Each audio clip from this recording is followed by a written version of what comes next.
Yo, yo, yo, yo, yo, yo, yo, Big Kish back up in here. We got a special one for y'all. 100 alleged victims filed a lawsuit against Diddy. Today is going to be a special one, y'all, because Jaguar Wright been telling us, for all y'all that be saying, Jaguar Wright, she crazy. Oh, she don't know what he's talking. Everything she said, they starting to come out with it now. And we got a reference video. We got receipts. We got receipts. That's right. We got receipts. Y'all know I don't like holding y'all. Without further ado, let's watch this conference, y'all. Let's get it. Hello, everyone. My name is Tony Busby. I'm a lawyer here in Houston. I'm licensed in Texas and in New York. And I'll introduce other members of our team as they speak. As many of you know, our law firm has been at the forefront of some of the most important litigation in the United States. We like the tough cases. We thrive in the complicated cases. We've handled over the last 25 years some very big and very important cases. I believe that this one may surpass them all.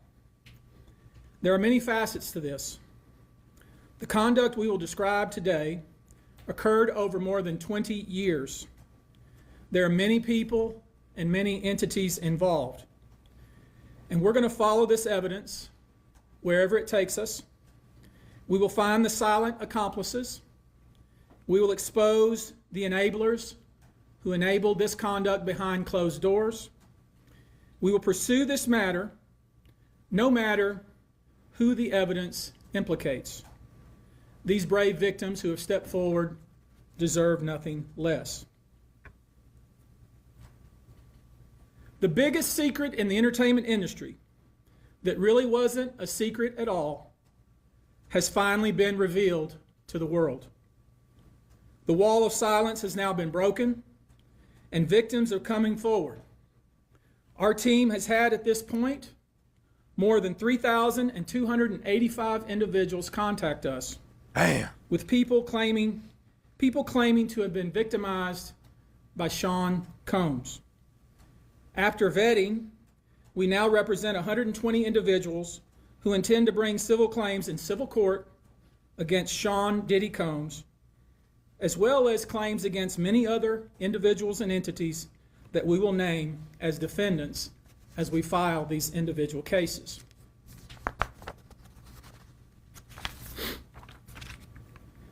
This was 2 hours ago, y'all. Y'all pay attention. This was 2 hours ago. I'm getting somewhere. Watch this. And you should know, to the extent the clients feel comfortable, we also intend to make these individuals available to the authorities, specifically to the FBI. And you should also know a few of them have already been spoken to by the FBI. Now, before we discuss the nature of the claims and claimants themselves, let me comment on the large volume of calls we have received since our first announcement. Even before the indictment of Sean Combs, we had received a small volume of calls and had screened a handful of cases. After the indictment of Sean Combs and the announcement that we were pursuing these claims, the floodgates opened. People who wouldn't otherwise, for a variety of reasons, are now stepping forward to make their voices heard and to pursue justice. But no, most of these people are scared. They fear backlash in their communities. They fear backlash in their own families. They are afraid of retaliation from the perpetrators and their associates. They are rightly afraid for their own personal safety. I expect that through this process, many powerful people will be exposed. Many dirty secrets will be revealed. We know what we are potentially up against. And as is always the case in situations like this, when a celebrity is involved, people can be downright mean and nasty. You would be shocked at the length fans will go, no matter the evidence, to the contrary, to defend celebrities they love. I mean, there's a reason for this word fans. They're fanatics. I've personally already been threatened multiple times on social media. And when I agreed to pursue this, I expected as much. This isn't my first rodeo. But victims who step forward to have their voices heard should not be subjected to that kind of conduct. They should not be targeted. I want to say this, and I want to be clear about it. Although we are vetting each call as stringently as we can, I always start with a mindset that I believe victims. I believe victims because I understand the tremendous courage it takes to step forward. So if you're watching this, please hear me. If you're out there and you have been victimized, you are not alone. There is a great strength in numbers. You can seek redress. You can obtain justice. We can help you, and we will help you. That being said, as stated, we are vetting every call that we receive. We have had to turn away some. For each, we ask for corroboration. For each, we ask for the identity of witnesses. We also have collected pictures, videos, texts. We check venues, we check dates. We want to corroborate that the claims being made have legitimacy and merit. We have on staff now a former detective from the Major Offenders Unit of Houston Police Department who is helping us vet each claim. We're using our common sense. We're being stringent because, as I said, these are not easy cases. They're very tough. The process is hard, and in some cases, the process is very lengthy. These cases are hard to prove. Many times, it's the victim's word against the alleged perpetrator. Each of these victims will no doubt be publicly attacked by the alleged perpetrators, and in some cases, the general public. The feckless and cowardly keyboard warriors love to attack. We know what we're up against. We did not enter this fray blindly. I wish it was my last such fray.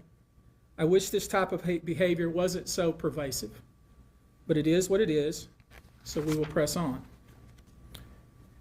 As I said, our law firms have been retained by 120 individuals at this point to pursue cases in civil court against Sean Diddy Combs.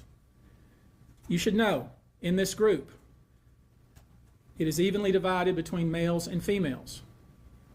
There are 60 males and 60 females who have joined us to pursue these claims as plaintiffs. In this group, 62% identify as African American, 30% are white, and the remainder are Hispanic or Asian.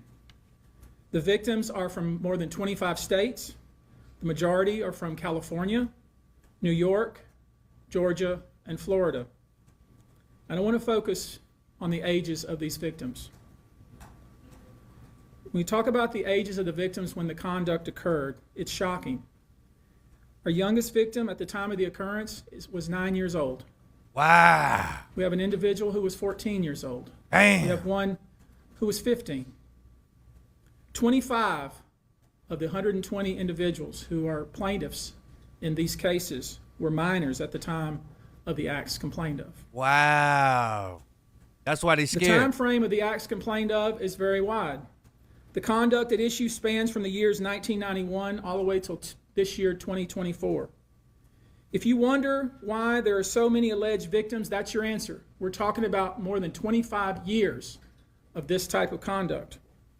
Now, although most of the victims who have stepped forward were victimized after 2015, this has been going on for a very long time. Imagine the people who didn't step forward yet. Now, when you think about the fact that some of this conduct occurred 25 years ago, and you wonder why would it take somebody so long to step forward, I want to remind you that many states in the United States have recognized that it's very difficult for a victim to step forward and to make these types of allegations when something very terrible has happened to them. I'll use New York, the state of New York, as an example. The state of New York has specific statutes in place that revive claims that are even claims that would typically be not able to be brought, that it revives such claims and they can be brought even 25 to 30 years later. Because there's a recognition there in New York and California and other states that it's very difficult for a victim to come forward. And I would respectfully suggest the only reason many of these people are coming forward because they see other victims coming forward. And it gives them some comfort that, hey, I won't be the only one. And I expect more victims will come forward. You know, there's an old saying that says, a lie has great speed, but truth has endurance. The acts complained of in these cases that we're going to file occurred primarily in New York, either Manhattan or the Hamptons, or occurred in California, primarily in Los Angeles, or in Florida, primarily in Miami. Most of these events and incidents occurred at parties, typically after parties, or album release parties, New Year's Eve parties, 4th of July parties, Diddy party, something they called a puppy party, the all-white party, although puppy party, puppy party. For all the dogs, Drake, you're going to you next, nigga. Drake, you next. Puppy parties. several of these events occurred at auditions. Many times, especially young people wanting to break into the industry, were coerced into this type of conduct in the promise of being made a star, or in the promise of having Sean Combs listen to their tape, or even let them read for Sean Combs. You should know that some of this behavior occurred at well-known venues in New York City. Some of this behavior occurred at private residences of people that we all know. Some of this behavior occurred at hotels that we're all familiar with. You should know that more than 55% of the victims filed reports, reported this conduct to either the authorities, that is the police, or to hospitals. We're in the process of collecting with our team assistants, medical records, reports that were made to the authorities, and I've already said that some of the individuals in this group did in fact talk to the FBI. You should know that several of the individuals, and when I say several, I mean many, who did in fact seek medical treatment were drug tested, and pay attention. Drugs were found in their system, weird drugs. Drugs were found in their system, weird drugs. Pay attention, watch this. You probably never heard of. One in particular that continues to pop up is a drug called xylazine, or trank, which based on our research is known as a horse tranquilizer. Is known as a horse tranquilizer, was found in people's system. For all y'all that be saying Jaguar Wright is crazy, pay attention. This was 2 hours ago. This video right here was 5 months ago. Pay attention. Let's talk drugs education 101. So Tootsie is the cocaine, but they take the ketamine and cook it up, and they fold it into the coke. Now, if you don't know what ketamine is what they call on the street Special K. It's a veterinary drug. It's a horse tranquilizer. It's a what? It's a what? This why all y'all be talking that be saying, oh, she crazy, I don't listen to her. This was 5 months ago. Why do you think she accumulates so many views? She's telling the truth. She knows, bruh. Listen. Tranquilizer. Horse tranquilizer. Listen. Were drug tested, and drugs were found in their system, weird drugs. Drugs that you probably never heard of. One in particular that continues to pop up is a drug called xylazine, or trank, which based on our research is known as a horse tranquilizer. Horse tranquilizer. She said this 5 months ago. So bruh, y'all, a lot of y'all that be like, oh, she crazy. This is the same thing that these victims be going through. This is the same exact thing that these victims go through. Oh, nah, don't listen to them. Oh, bro, I'm telling you, I was at a Diddy party. He did such and such. He did such and such. So, same old thing. Let's get it. Now, gay men have been using this for years. See, back in the day, if you went to a gay party or a gay rave, there were certain drugs that you would always find on hand. Viagra, ecstasy, Special K, and cocaine. Now, there you go. Now, there's been a lot of reports that we're filing a class action. This is not a class action. Class action is when one or two people file a case on behalf of a group of people. That's not this. These cases will be individual cases. Each case will live and die on its own merit. These cases will be filed individually, one plaintiff against whoever the defendants were involved in the Your man ain't getting out. Puffy ain't getting out. case. Each case may be filed in one venue like California, another case may be filed in New York. One case may sue just Sean Combs, but multiple other people. One case may sue a range of people. I would expect most, though, to be filed, as I said, in New York and Los Angeles. Now, I know this. Many of you came here thinking or hoping or perhaps believing that I may start naming names. Well, that day will come, but it won't be today. The day will come when we will name names other than Sean Combs, and there's a lot of names. It's a long list already. And of course, I already know who some of these individuals are, but because of the nature of this case, we're going to make damn sure that we're right before we do that. But the names that we're going to name, assuming that our investigators confirm and corroborate what we've been told, are names that will shock you. These are individual cases. There are indeed other perpetrators involved. They will be revealed when that particular individual case is ready to be filed. They already know who they are. And I'm talking here about not just the cowardly but complicit bystanders. That is, those people that we know watched this behavior occur and did nothing. And I'm talking about the people that participated, encouraged it, egged it on. They know who they are. I call them the facilitators of foul play, willing participants in vile conduct. As we identify them, each will be part of this case as defendants. These defendants will not only include individuals, but would also include corporate entities who ultimately profited off of this culture and behavior. I'm looking at banks, pharmaceutical companies, hotels. We know that many of these individuals were paid cash. We know that many of these individuals involved, whether they were the ones being assaulted and abused or they're witnessing other people being assaulted and abused and then paid and threatened and told to leave. Typically paid 10 grand in cash and told to leave. And then threatened as they were leaving. So in addition to Sean Combs, you should know the defendants in these cases we're going to file will include anyone, of course, who engaged in the assault or exploitation, anyone who participated in such in any way, anyone who encouraged or facilitated this conduct, anyone who was in the room and watched it happen but made no effort to stop it, any venue or venue owner who was aware of what was going on but failed to stop it, any individual or entity who knew about the conduct and benefited from it but did nothing to report it or stop it, and any individual or entity who covered it up or helped cover it up.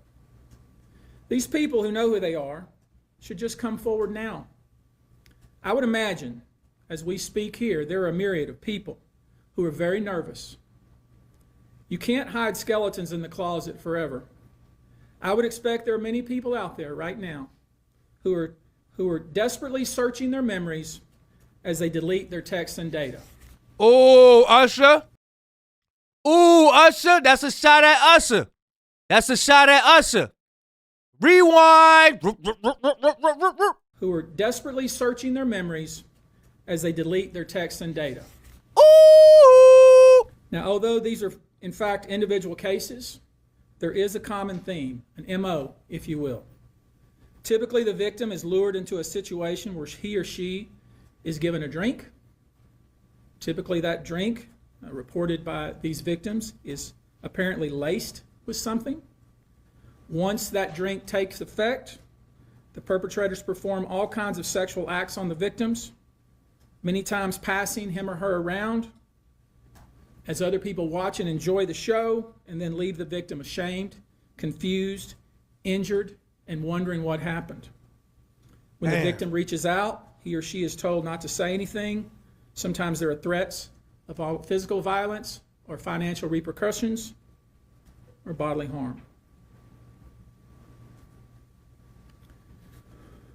The claims we intend to bring will include the following: violent sexual assault or rape, sexual abuse, facilitated sex with a controlled substance, false imprisonment, compelling prostitution, sexual misconduct, dissemination of video recordings, false imprisonment, sexual abuse of minors. Given the large volume of cases, and given our other docket obligations, and given the fact that we want to be sure when we file these cases that they are fully vetted, I expect we'll start filing these cases against Sean Combs and other perpetrators within the next 30 days. Now, it's rare, sexual abuse, sexual exploitation, this type of activity is pervasive in our society, and it's rare we get a chance where we can really focus on this as a country and really focus on this about how pervasive this is and what we as collectively can do about it. So I thought I'd take this opportunity before I go into some of the individual cases and talk about some of the individual claims being made and so you'll get a sense of what this 120 people group looks like individually. I want to bring forward Carrie Paul. She's a national victim advocate who helps victims who have been victimized by this type of conduct. And she has some important words, and I hope you'll pay close attention. I think it's important that you hear from her.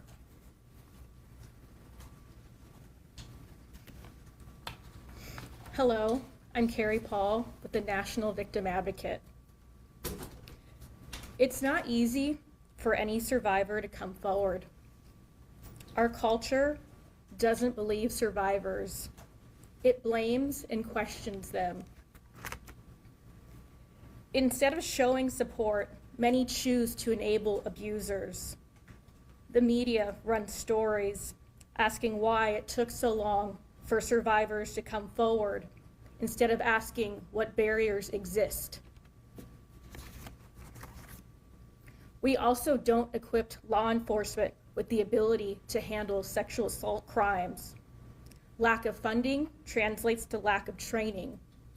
We have officers in the field that don't know what to say to a rape victim. The issue is in the United States and frankly internationally that we have reputable people here that want to provide kind of information that I think want to see what the black girl got to witnesses say. need to hear, the public needs to hear. Let me introduce to you now Olivia Rivers from the Texas Association Against Sexual Assault, and let her visit with you a few moments about these types of cases. Thank you. Good afternoon, everyone. My name is Q Olivia Rivers. I am just served my 6th year as the board chair for the Texas Association Against Sexual Assault. I'm also the CEO for the Bridge Over Troubled Waters, which is a local rape crisis center here in the Houston area. So thank you for being here as we address these heinous crimes. Sexual assault is not just a crime of violence against the body. It's an assault on the very essence of human dignity and safety. It shatters lives, it destroys confidence, and all too often, it leaves survivors feeling like they are voiceless, isolated, and vulnerable. The reality for many survivors is that coming forward to report their assault is one of the most difficult and daunting tasks that they will ever have to do. And for some, it may take days, months, or even years to speak up, if they ever do.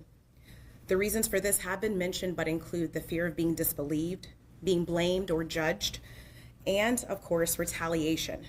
The trauma of the assault itself being compounded by the trauma of the criminal justice process, where survivors must relive their experience in order to seek justice.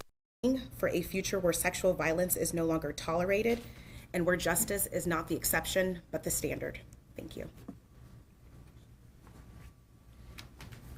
I want to visit with you real quickly before we close here about some specific instances without disclosing the victim's name. All right, check it out, y'all. Look, he about to cook. Depending on the age of the victim, you can file these cases, these individual cases, under Jane Doe or John Doe. Each state is different in that respect. Typically, there is a balancing test, like the public's right to know the name of the victim and plaintiff versus the confidentiality and the safety of the plaintiff. So we'll have to struggle with that with each one of these cases. Our intention, of course, is to, like we always do, file these cases under a pseudonym until the court tells us otherwise. But let me share with you a few, just kind of give you a sense of the kind of cases and the kind of instances that people are calling and reporting that we are trying to corroborate, vet, and these are the ones that we've already corroborated, vetted, and collected evidence on. One individual who was 22 years at the time she was assaulted said that the typical MO at one of these parties that have been widely discussed in the press was that when you were handed a drink, and now we know that the drink is laced with something, if you refused to drink it, you were kicked out of the party. Now, let that sink in for a minute. I mean, the admission If you didn't drink they drinks, they would kick you out of the party, bro. Bruh. to this party was that you had to drink the chosen drink that was handed to you. And now we know that in most cases, I would say 90% of the cases, these individuals were drugged with some sort of drug. That was kind of the MO. Another instance, this individual who was 9 years old at the time was taken to a audition in New York City with Bad Boy Records. Other boys were there to audition as well. All of them were trying to land a record deal. All of them were minors. This individual was sexually abused, allegedly by Sean Combs and several other people at the studio in the promise to both his parents and to him himself of getting a record deal.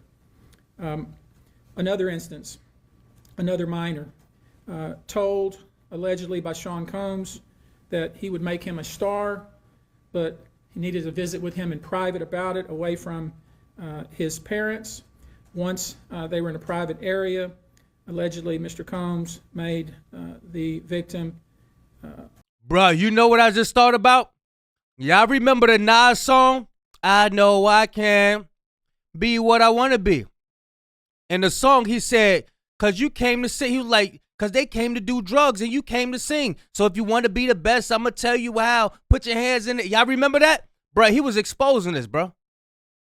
Perform oral sex upon him. Another incident, an individual 15 years old at the time, flown to New York City to attend a party, was drugged, and then taken into a private room, allegedly in the presence of Mr. Combs, where this female individual, minor, was raped, and then other individuals took turns raping her. Usher, man. Usher. You done told it all on Howard Stern. You done told how you was, what Usher was? 13? And your parents signed you over? And you went to Puff Flavor Camp in New York for a year. You stayed with Puff for a year and ain't nothing happened to you? Looking shaky. Another individual, 26 at the time of the occurrence, was picked up by, allegedly, by Mr. Combs and several other people in a black SUV from the airport, was given one drink in the SUV, and then literally woke up the next day not knowing what had happened, but with pain and damage to both her vagina and her anus. Wow. She then went to the hospital. She was missing her underwear and her shoes. Another instance, an individual, this time not a minor, was attended a group dinner, allegedly with Sean Combs in Miami. She wasn't drinking because she was pregnant, but whatever she drank at the table, apparently, at least according to her, was laced with something. She blacked out, and she woke up in the same bed, again, allegedly, with Mr. Combs in his mansion in Miami. Her vagina and her anus were torn and sore. And I could go on. I mean, literally, Bruh. you're sensing a theme here. I don't want to hear no more of that, bro. Puffy going down, man. After hearing that, allegedly, I don't know about saying allegedly, but there is a side to me there is a side to me that everybody else need to go down just like this. Ain't no Epstein, his records need to be sealed and all that. Everybody else need to go down too. All them other people need to go down too. It ain't just Puffy. Now that part I don't like.